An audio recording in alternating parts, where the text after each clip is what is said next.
I started working at Healthy Habit, the place where you guys are at now. And I did that for a couple years, learned all about health. And then as I got into my late 20s, my health crashed, actually. I gained probably 80 pounds. I didn't have much energy. If I walked too much, I would get wicked insomnia. Insomnia was really like my issue.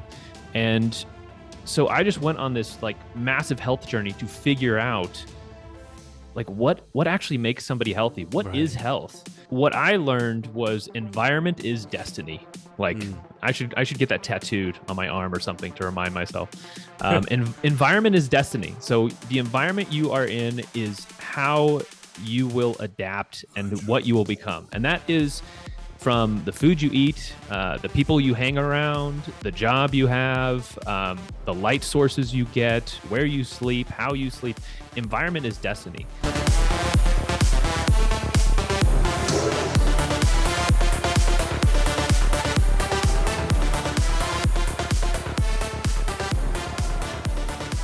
Welcome back, folks, to the Healthy Habit Podcast. Today we're talking with Mr. Lucas Trengove here for episode number 111, the triple ones here, 111 with Lucas Trengove. I'm excited for this one. Lucas has been in the health industry for around 15 years. That's 15 years. He had a successful podcast, which I was on, by the way. Humble brag there. The Quax Podcast, formerly co-hosted with Brian, good friend of ours here at Healthy Habit. Currently, he's a broker for some of the top brands in the natural channel in Arizona here. So he knows what's going on here with sales, product training, and health experience with various different supplements and companies over the last decade plus. So I'm grateful that Lucas came on. He's been helping us to schedule other guests over the years and various different trainings here for our staff and physicians here at Healthy Habit Medical Center. So Lucas, thanks for coming on for this one. Thanks, man. I'm happy to be here. I know we've tried to kind of set this up for a long time, and so it's cool to finally do it. We'll do the next one in person, hopefully. So it was kind of short notice, and Lucas made it happen. So I'm grateful for that. So yeah, you got to get a couch. You got to get like a little a chill area and some mics set up, and we could hang out and just riff for a couple hours. Well, we did it in person on your podcast. I came there. He had a setup there at his place. So yeah. It's definitely doable. So let's start like this, Lucas. What led you into health? You know, how'd you get started on your journey? And what keeps you wanting to stay in the field of health? Yeah, good questions. So I'm sure you have a lot of guests who come on and they'll talk about, you know, specific supplements and stuff like that. And you know, you have companies and I was hoping that we could talk more about like a general overview of environment. And I've learned a lot of things in the last 15 years. So when I was in my 20s, I did a lot of traveling. I went to India at one point, stayed there for a while. I got super sick from food and water over there. And when I came back, I really wanted to figure out this health thing. Like I really wanted to understand my health. I've been a type 1 diabetic since I was 12 years old. So health has always kind of been on my mind and what my body reacts to. And so I started working at Healthy Habit, the place where you guys are at now. And I did that for a couple years, learned all about health. And then as I got into my late 20s, my health crashed, actually. I gained probably 80 pounds. I didn't have much energy. If I walked too much, I would get wicked insomnia. Insomnia was really like my issue. And so I just went on this like massive health journey to figure out like what actually makes somebody healthy? What is health? You know, because I didn't know what being healthy was. Like being healthy is actually something way different than what most people think it is. And so today I'm hoping to kind of give like a teaser a little bit so that later on when we can have a longer podcast, we can really dive into some of these subjects. Like most people don't understand that feeling healthy is actually feeling nothing at all about your body. It's not feeling good. It's not feeling energetic. It's not feeling like you just drank a Red Bull and you're ready to climb a mountain. Being healthy is actually just being neutral and being able to handle whatever comes your way. And so I wasn't able to do that for years. I was just like everything that came up it was like I always had to partition my energy like really closely, and I always had to be careful. I was super sensitive to anything I ate. I had to be super careful.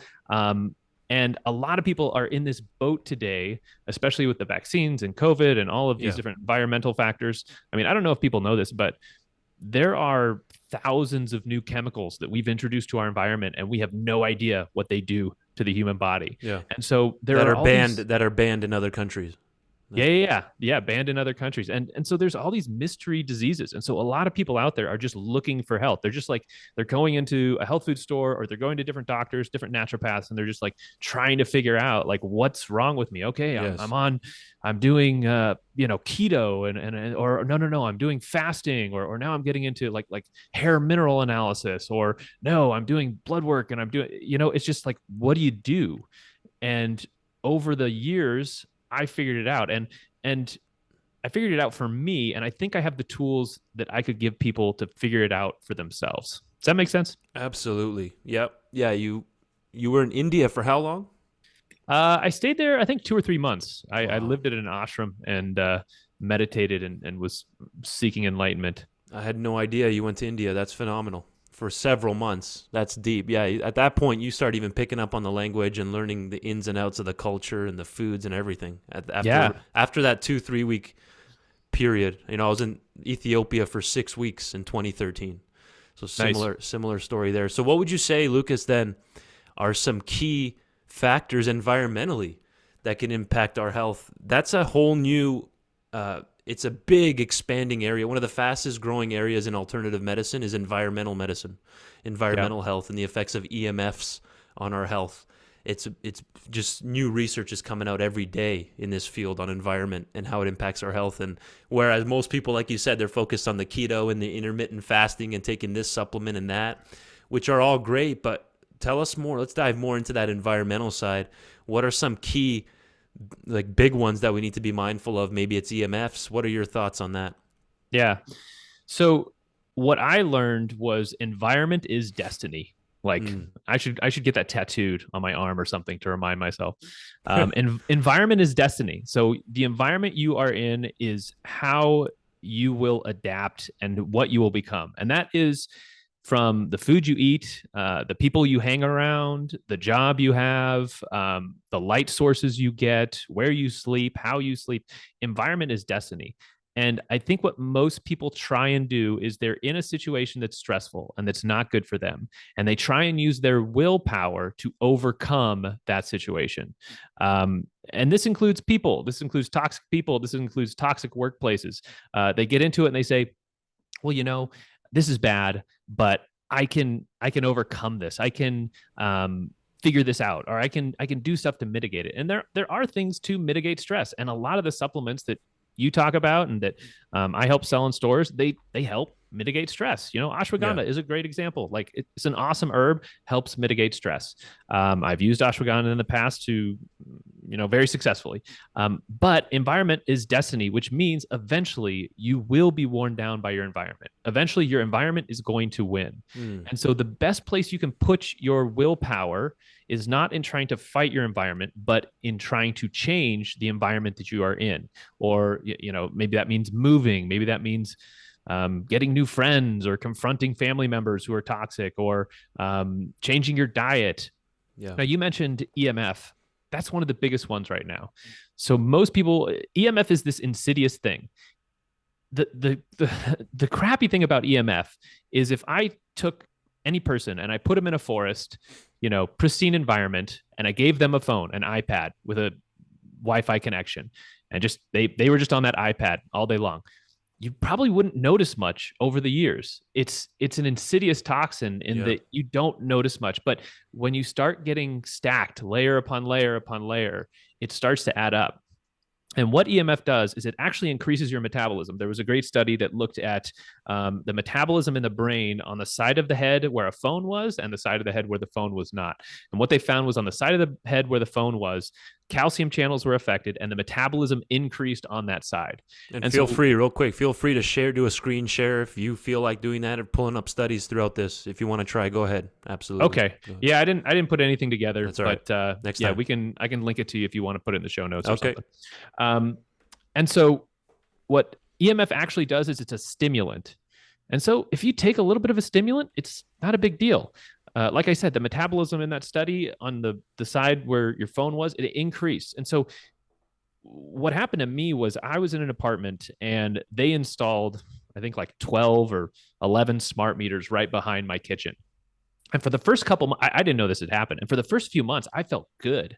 I was like, man, I'm getting my to-do list done. I have more energy. I don't need as much sleep. I'm only sleeping like 7 hours a night and I'm just getting up ready to go. Like I was feeling good. And then I was sleeping 6 hours a night. Then I was sleeping 5 hours a night. And Wow. then I was starting to get bags under my eyes and going a little nuts. And then I couldn't sleep at all. And it was like, okay, I'm going to die and I'm going crazy. Yeah. And so this EMF thing, it's one of the most insidious toxins out there.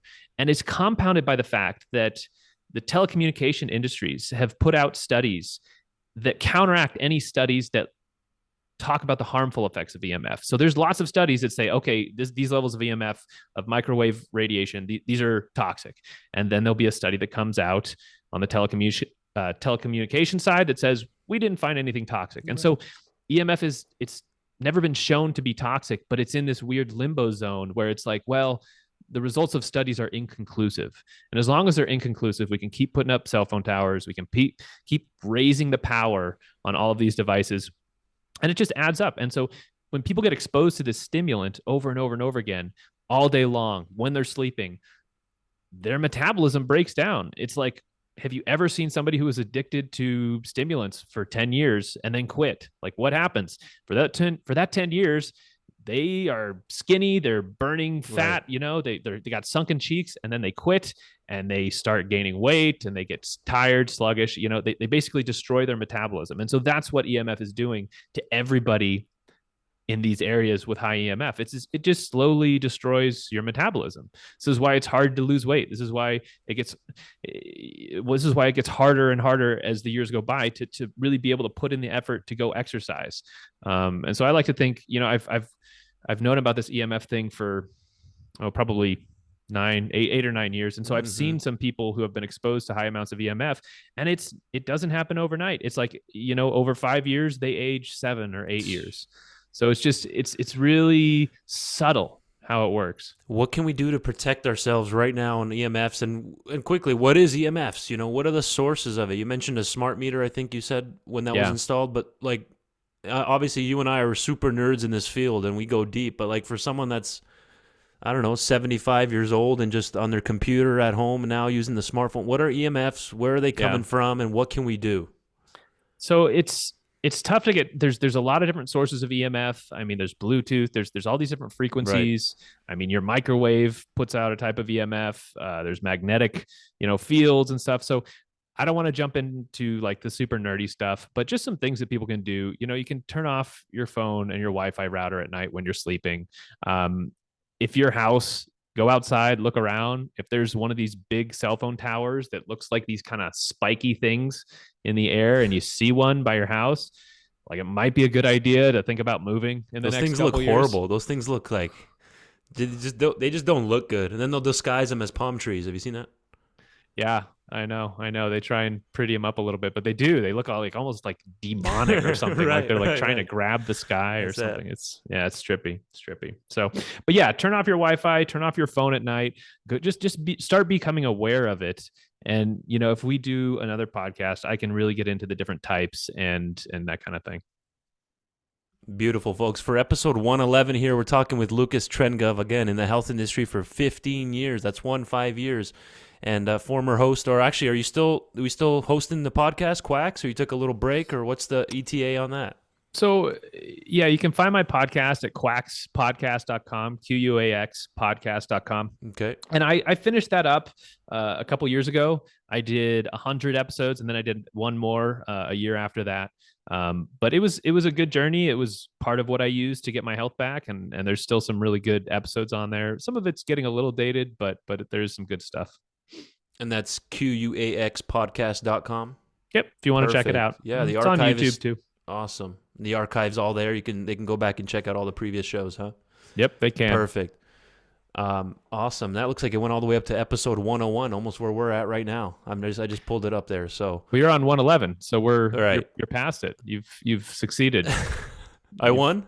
Yeah, you made it, bro. No, it's not a competition like that. Look at this Quax Podcast. Here we go, folks. Go check this out. Go check this one out. This is incredible information right here.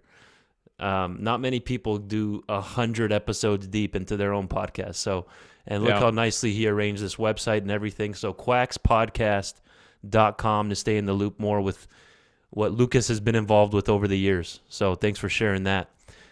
What else did you really want to highlight? You know, the environmental aspect. I like that you mentioned it can be from so many different sources, right? And the fact that you don't want to just suppress it. This is like ultimate root cause medicine. As naturopathic doctors, we want to get to the root issue. And what's happened a lot in this field, a lot of doctors, it's almost become like green allopathy, green allopathic medicine, where you're just throwing these stress reducers at people and then not taking enough effort to get to the root issue of why the stress is happening. You want to elaborate a bit more on that? Isn't that interesting? You're just kind of suppressing it, treating. That's what they do almost, but with pharmaceuticals. Sure. I can just talk to my own experience in that if you go into a health food store, there are probably maybe 3 to 5 things in there that are really going to help you, but you don't know what those things are.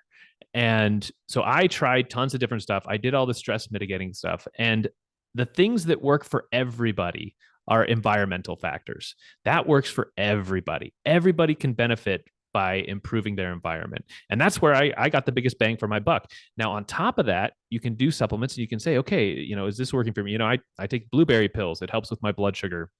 I take an antifungal, you know, for some reason that gives me more endurance. So like I take an enzyme, lumbrokinase, which makes me feel good. So, I mean, like there's a couple things I've found over the years that are really helpful for me. But it's almost always like a specific thing. And so when you're trying a supplement, you know, my rule of thumb is within 2 weeks to 1 month, that supplement should give you some type of improvement. You should see something objective that is better, meaning you're sleeping better. You have more energy during the day. And if those can go together, that's the sweet spot you're looking for. You're not looking for more energy during the day and then worse sleep at night. You're looking for more energy during the day, but better sleep at night. If you are happier, if you're more loving, if you have better relationships, if you can think better, if you're smarter, you know, have these objective measurements. I kept track of my weight, my heart rate variability, all of these different statistics every single day for years. I have this huge notebook with all my notes of the different things I tried. And I know people aren't going to go that crazy on it. But that's how I found what worked for me and what actually improves me objectively. Because a lot of people will have like a subjective experience. They'll take something and be like, oh, I feel really good. Well, okay, maybe it's good for you, but give it 2 weeks, give it a month, see where it actually lands. So since you said you started off at Healthy Habit, you used to work here, correct? Yeah. Yeah, and then I've been here now 6+ years involved with the store. That's one of our clear commonalities here that we share is the supplement industry and the nutraceutical world. So what would you say are some of your current heavy hitters, biggest needle movers? Again, this is for Lucas personally, folks. We're not giving medical advice here. We're not saying start taking these supplements that we're talking about or move out of your home. We're just talking his journey, his specific thoughts here. What are some of your biggest needle movers that you like when it comes to supplements lately or over the years? So like I said, I take lumbrokinase, an enzyme is really good. I take CLA, that seems to really react well for me. I take blueberry. I mean, there's a handful of things I take, but the best thing I take, I don't know if you want to go there, is rapamycin. Like, that's a prescription. Should we go there? We're talking your experience. Again, I've given multiple disclaimers here that it's not medical advice. We just want to hear your thoughts. That's the whole point of this show, information. Yeah, absolutely. Let's go. So rapamycin is an anti-aging drug. So it was actually used as an anti-rejection drug. It's a drug that was found in the, I want to say 70s on Rapa Nui, which is why it's called rapamycin. That's Easter Island, which has the big stone heads. They found this bacteria that produced rapamycin, and what rapamycin does is it inhibits something called mTOR, and mTOR is a signal for all of your cells. And just to bottom line it makes cells grow. It makes things. It's anabolic in some ways. Anabolic isn't quite the right word, but that's a good way to think of it. So if you eat protein, you eat a bunch of protein, mTOR is going to signal to all your cells, hey, there's plentiful protein, let's grow. What rapamycin does is it inhibits mTOR, and this will inhibit your immune system. And so this is how it's been used as an anti-rejection drug. However, about in the last 10, 20 years, they figured out that using rapamycin periodically, meaning using a larger dose once every 2 weeks, once every month, once every 1 week, actually it mimics fasting in a way. Without some of the downsides of fasting. So I know fasting is a very popular thing out there.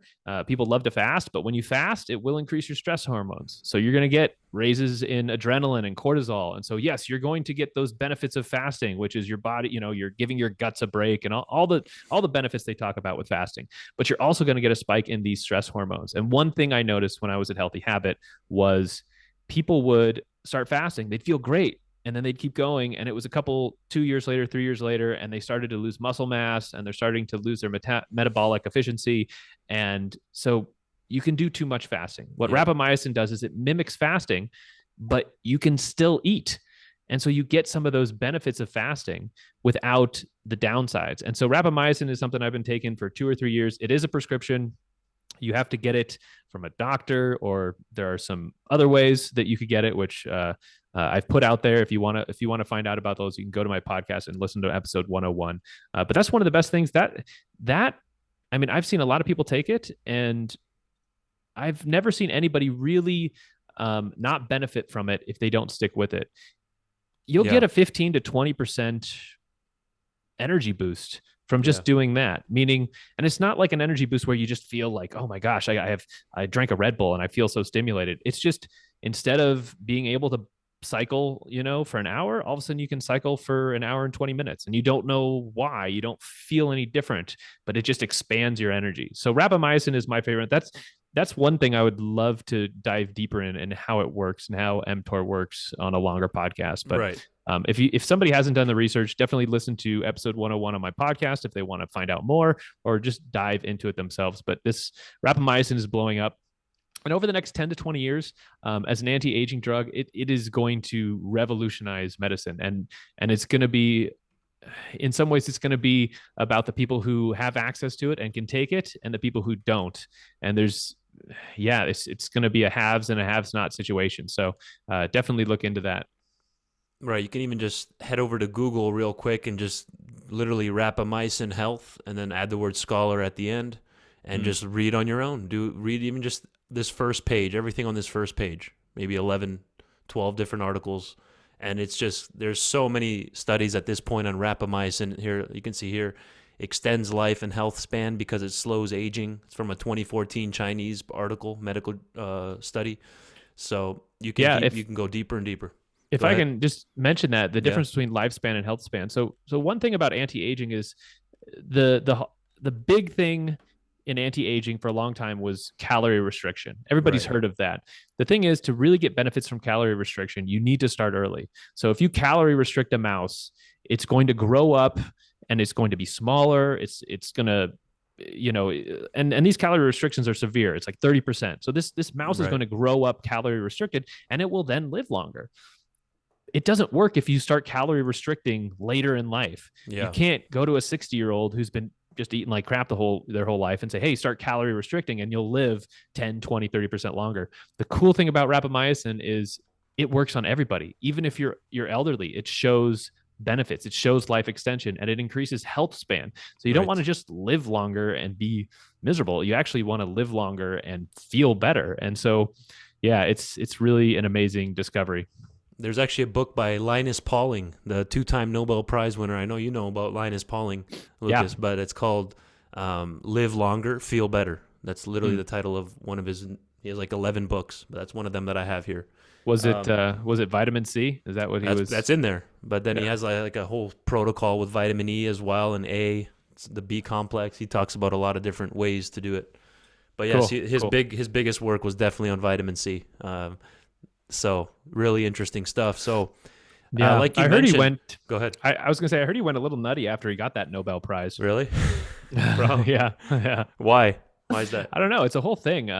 There's like a study on it of like after you get a Nobel Prize, like a lot of scientists just like go off the deep end into weird stuff. But it's because I feel like Alex Honnold, professional climber. He did free solo. There's a documentary on National Geographic called Free Solo. Alex Honnold.